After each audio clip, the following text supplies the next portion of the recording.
Brandchaper, kelompok hacker yang diduga jadi dalang serangan ransomware ke server PDNS atau Pusat Data Nasional sementara mengaku kasihan dengan sistem keamanan siber di Indonesia. Kasihan loh.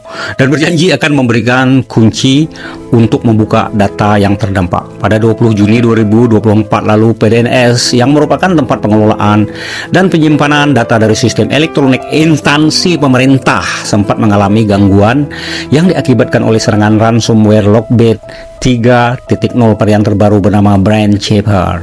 Sementara di hack ya pada 20 Juni 2024 yang lalu 210 data di pusat nasional, semuanya data negara termasuk sistem keuangan, sistem data-data warga negara mungkin ya tidak mampu dikembalikan oleh pemerintah. Para hacker sempat minta tebusan dan pemerintah Indonesia tidak mau bayar ya, bukan tidak mampu. Kita belum ya, kita bisa memaklumi ya, kebiasaan bayar kepada pemeras bukan hal yang baik, tapi kita juga sedih 210 data kok direlakan begitu saja tanpa daya, bahkan kesannya menyerah. Sampai akhirnya pihak hacker Brandchaper sendiri yang mengeluarkan pernyataan yang cukup mengejutkan. Dalam pengumuman bertajuk More Important Than Money, Only Honor, dengan terdapat logo Kominfo itu ya, mereka berjanji bakal memberikan kunci untuk membuka data PDNS secara cuma-cuma alias gratis. Kunci itu merupakan hal penting untuk bisa membuka kembali data terinskripsi ransomware, sementara pemerintah tidak mampu membuka data PDNS yang terinskripsi tersebut karena ransomware. Brandchaper sendiri malah akan memberikannya secara gratis ya. Brandchaper akan memberikan kunci data PDNS karena merasa kasihan dengan sistem keamanan siber pemerintah. Mereka beralasan jika serangan dilakukan hanya untuk mengingatkan pentingnya pengelolaan sistem keamanan siber dengan baik. Halo, ini adalah tamparan kepada pemerintah dan seperti kotoran pada wajah Kominfo, terkhusus kepada SDM IT nasional negara ini terkait dengan keamanan siber.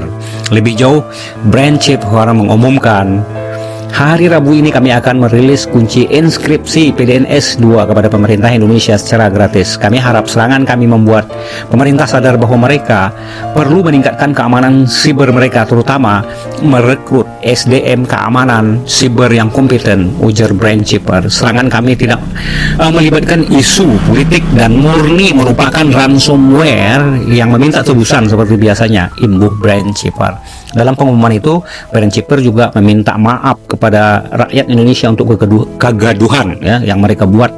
Kami meminta maaf kepada publik ya, atas semua yang terjadi, dan kami juga meminta publik paham bahwa keputusan ini kami buat secara independen, tidak dipengaruhi oleh siapapun, kata Brandchaper. Nah, di bagian akhir, Brandchaper juga membuat donasi terbuka untuk menerima sumbangan yang bisa diberikan melalui mata uang kripto Monero. Kemudian mereka menegaskan kembali akan membuktikan janjinya untuk memberikan kunci data PDNS Rabu ya secara gratis. Perihal kunci membuka data PDNS bakal diberikan Brandchaper. Kami telah menghubungi pihak Kominfo dan Komenko Polhukam sejak pagi, namun keduanya belum menanggapi, ujarnya. Nah, untuk melawan serangan hacker, ya, memang perkara sulit ya. Bahkan negara superpower seperti Amerika dan Rusia bisa pusing 7 keliling juga dibuatnya. Namun bukan berarti kita harus bersikap permisif loh. Tolong digarisbawahi pesan dari Brandchaper, pihak hacker di atas, yang mengingatkan kepada pihak pengelola data nasional betapa pentingnya mengelola sistem keamanan siber dengan baik dan benar ya.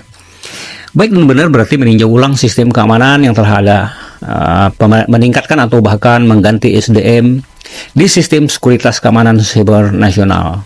Dan sebagai rakyat Indonesia, sebagai masyarakat biasa, saya sangat prihatin ya, sangat khawatir bahwa pemerintah kurang melindungi data-data privasi atau kurang perhatian lah ya terhadap data-data privasi masyarakat ya. Bahkan banyak oknum yang tidak menghargai dan tidak takut memperjualbelikan data-data pribadi dan melanggar hukum seperti nomor HP, nomor induk kependudukan, data rekening, informasi keluarga, tempat tinggal, dan banyak lagi yang tertera dalam informasi yang kita percayakan kepada pemerintah melalui banyak sekali dokumentasi yang wajib dilindungi kerahasiaannya. Untuk urusan SDM keamanan siber, akuilah kita belum memiliki SDM yang kredibilitasnya terpercaya, memadai, kompeten, dan memang ahlinya. Jangan-jangan nanti muncul spekulasi pula bahwa hacker yang menyerah, padahal faktanya pemerintah yang terkesan telah putus asa ya kan. Untung masih ada keberuntungan seperti ini. Oke, cukup sekian dan mohon maaf jika ada kata salah. Ini hanya sekedar kritik biasa saja ya.